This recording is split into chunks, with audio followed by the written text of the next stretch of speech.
तर नमस्कार मित्रांनो, कसे आहात?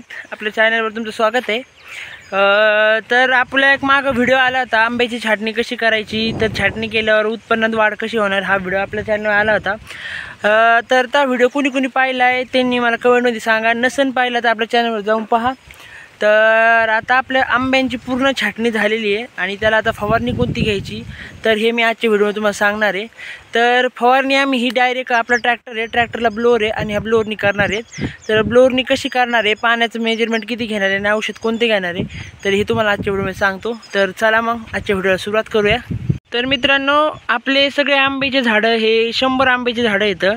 तर त्या 100 आंब्यासाठी मी 150 किंवा 200च्या मध्ये किंवा 200पर्यंत असं लिटरभर पाणी घेतले, म्हणजे 150 लिटर किंवा 200 लिटर असं पाणी घेतले। दोन्हीपैकी तुमच्या झाडाच्या अंदाजानुसार तुम्ही ज्याच्याकडून औषध वगैरे आणणार आहे तर त्याला विचारून औषधाचं म्हणजे प्रमाण वगैरे किंवा मग एवढ्या झाडाला किती औषध लागेल हे का विचारून घ्या।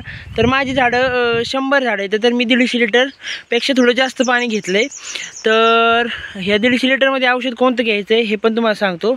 तर मित्रांनो, छाटणी झाल्यानंतर झाडाला जे आपण कातर जे कापलेलं असतं तर त्या ठिकाणी जखमा होतात पूर्ण, म्हणजे आपल्या हाताला कसं कापल्यावर आपल्या हाताला जखम होते, आपण त्याला कसं डेटॉल किंवा दुसरी ट्यूब वगैरे लावतो, त्याचप्रमाणे झाडांचं पण आहे की याची कटिंग केल्यानंतर यांना जखम होती किंवा ते दुःख आपल्या भरून काढण्यासाठी याला फवारणी घ्यावी लागते। तर ह्या फवारणीमध्ये आम्ही आज काय करणार आहे, एक कीटकनाशक घेणार आहे, एक बुरशीनाशक घेणार आहे आणि आपण जे झाडाला बोर्ड पेस्ट लावतो ना, म्हणजे संत्रा झाड ज्यांच्याकडे संत्र्याची बागा किंवा बागायती हे, तर ते कसे बोर्ड पेस्ट लावतात झाडाच्या खोडाला बघा, काऊ आपण लावतो, चुना लावतो, ते मुरचून वगैरे घेऊन आपण कसं झाडाच्या खोडाला लावतो, त्याचप्रमाणे बोर्ड म्हणून एक औषध आहे त्याची फवारणी घ्यायची। कारण जी बोर्ड पेस्ट आपण बुडाला लावतो म्हणजे खोडाला जे लावतो ना बोर्ड पेस्ट, तीच बोर्ड पेस्ट आपल्याला म्हणजे पाण्याच्या स्वरूपात किंवा आपल्याला फवारणीच्या स्वरूपात झाडाच्या जखमांवरती मारायची। मग ह्या जखमांवरती काय होतं की ते बोर्डची फवारणी केल्यानंतर त्याच्यावर बुरशी वगैरे होत नाही, कीड वगैरे लागत नाही। आणि आता जरी फवारणी केली तर याला जी नवीन पालवी येणार आहे ती किडत नाही। जर आता आपण फवारणी केली नाही, ह्याच्यावर जी बसलेली बुरशी आहे, जी कीटक आहे, तर ही कीटक जी नवीन पालवी फुटती तर त्याला ती पूर्ण खाऊन घेते आणि आपलं जे नवीन बहार येणार आहे तर त्यासाठी आपल्याला पानं म्हणजे राहत नाही किंवा आपली पालवी पूर्ण म्हणजे तयार झालेली नसती। हे आपल्याला पालवी ही कसं अशी काळं झाली पाहिजे, पानं म्हणजे पूर्ण हिरवेगार अशी कवळी नाही पाहिजे। आणि कवळी झाली तर फवारणी नव्हती घेतली आम्ही तर कसे पानं सगळे किडलेत। त्यासाठी छाटणी केल्यानंतर ही फवारणी एक आवश्यक आहे, ही फवारणी घेतलीच पाहिजे। आणि ही फवारणी झाल्यानंतर तुम्हाला पुढच्या व्हिडिओमध्ये दाखल की आम्ही खताचं व्यवस्थापन कसं करणार आहे, त्यात खतामध्ये काय काय वापरणार आहे हे पुढच्या व्हिडिओमध्ये दाखवतो। तर चला आताच्या व्हिडिओमध्ये आपण काय करू, फवारणी मारून घेऊ। मी ट्रॅक्टर घेऊन आलो आहे, ब्लोअरमध्ये औषध वगैरे कालवलेलं आहे, तर आता फवारणी करून घेऊ। आधी बघून घ्या झाडं पा, हे छाटणी केलं कसं सगळं काळं पडतं आणि ते जखम झाल्यासारखं होतं। तर ह्या जखमा जर आपण औषध नाही मारलं तर याच्यावर बुरशी बसते आणि बुरशी बसते आणि जी पुढची पालवी येणार आहे तर ती पालवी पूर्ण किडकी होऊन जाते। तर याला काही पालवी पहिली आली होती ती कशी किडलेली आहे, तर असं व्हावं नव्हतं त्यासाठी आपल्याला फवारणी घ्यायची आहे। तर आणि मित्रांनो, तुम्ही जर छाटणी केली आणि म्हटले की जाऊ द्या आता 2-4 दिवस राहू द्या, तर ही फवारणी करायला तुम्ही म्हणजे ही उशीर करू नका। जेवढा लवकरात लवकर फवारणी करता येईल ना तेवढं लवकर करा। जर हे कापलेल्या फांद्यांमध्ये जर पावसाचं पाणी गेलं तर या फांद्या फुटायला खूप त्रास होतो आणि जास्त काय बहार फुटत नाही किंवा नवीन पालवी फुटत नाही। त्यामुळे तुम्ही छाटल्या जरी त्याच दिवशी फवारणी केली तरी चालेल किंवा लई तुम्हाला नाही जमलं तर दुसऱ्या दिवशी छाटणी झाल्यानंतर लगेच फवारणी करून घ्या।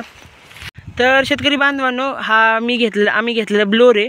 तर हा ब्लोअर घेऊन आम्हाला 1 वर्ष झालेलं आहे आणि आम्ही 1 वर्षापासून वापरतो। आम्हाला याचा रिझल्ट खूप छान आहे, हे वापरायला पण खूप छान आहे। तर याला इकडं मागं 5 ही सिंचन याला 5 आणि पलीकडून 5 असे 10 येतं। आणि पलीकडून याला आपल्याला जी पाईपनी फवारणी बघायला, समजा जर वावरात ओलं आहे तर जाता आलं नाही समजा, तर ट्रॅक्टर इथे उभा करून त्याला पाईपची सोय करायला, पाईप जोडायला पण सोय आहे। तर हे तर 5 आहे तिकडून, तर हे इकडून पण एक याला तोंड आणि हे फिरवलं तर इकडून पण छोट्याशी तुषारांचं आहे, कारण हे जास्त लांब जात नाही। आणि हे जर घेतलं ना इकडं ह्याचं जर तोंड इकडे केलं तर ह्याचे तुषार लांब जातात आणि हा जर आडवा केला मध्ये तर हा पूर्णपणे बंद होऊन जातो। म्हणजे ह्याची सिस्टीम अशी आहे, याला आतल्या आत गिअर आहेत, म्हणजे फिरवलं तर बंद चालू किंवा आपल्याला चेंज करतात, असे 5 आहेत। इथं हा बॅक साईडला पंखा आहे आणि इकडून पण 5 आहेत. तर मी काय केले, मला ना आता 3च चालू ठेवायचे आहेत आणि खालचे 2 बंद करून ठेवलेले इथं. तर हेच इंजिन आहे इथं. तर ही जी नळी आहे ही ब्लोअरला जोडलेली, म्हणजे आता मागच्या यांना. आणि हा जो पॉईंट आहे तर याला आपण नळी जोडू शकतो, नळीचा पॉईंट आहे. आणि हा जर कॉक आहे तर याच्यावर आपण प्रेशर कमी जास्त करू शकतो. कारण काय होतं, हे जर लो केला तर यातून रिटर्नचं पाणी जास्त रिटर्न जातं आणि इकडं दाब कमी घेता येतो. आणि जर हाय केलं तर रिटर्नचं पाणी कमी होतं आणि इकडं आपलं प्रेशर जास्त घेता येतो. तर असं हे इंजिन आहे. इथं याचा फिल्टर आहे. इथं म्हणजे औषधं काही गबाळ वगैरे असेल तर फिल्टर होऊन पुढं नळींमध्ये जातं. आणि इकडं हा मधला त्याचा सॉफ्ट आहे, तर ट्रॅक्टरला जोडून डायरेक्ट याला सॉफ्ट आहे. तर असा हा ब्लोअर आहे. तर हा मला 65,000 रुपयाला बसला होता मागच्या वर्षी. आता एखाद्याची प्राईज वाढली असेल किंवा काही कमी पण झाली असेल, काही सांगता येणार नाही. तर असा ब्लोअर आहे. तुम्हाला जर घ्यायचा असेल तर इथं नंबर आहे, त्या नंबरवर कॉल करून माहिती विचारू शकता तुम्ही, किंवा आपल्या चॅनलवर मला पण कमेंटमध्ये विचारू शकता.